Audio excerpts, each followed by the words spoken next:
U.S. Ambassador to Pakistan and Consul General in Karachi were joined here by Sindh Chief Minister, Governor, other political, business, and civil society leaders to celebrate the 247th U.S. Independence Day. In his remarks at the reception, Ambassador Donald Blome said, "I am honored and grateful for the opportunity to live and serve in this remarkable country.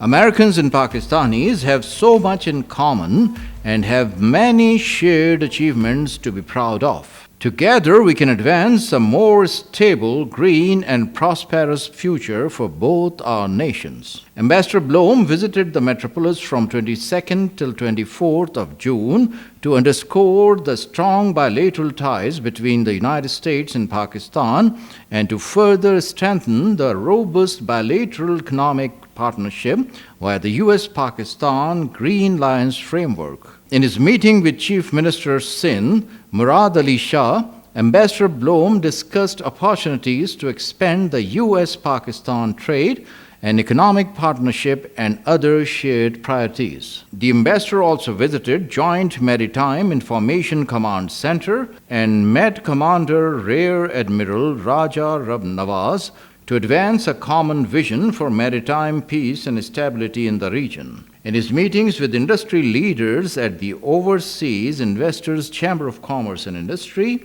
and American Business Council, Ambassador Blome discussed how the United States and Pakistan can further facilitate private sector-led, equitable, and sustainable economic growth for both countries. During his speech at Pakistan Council on Foreign Relations, Ambassador Blome noted, "When I consider the future of U.S.-Pakistan relations, I see many possibilities to advance our shared interest in trade, investment, clean energy, health security, climate change, inclusive governance, and regional security."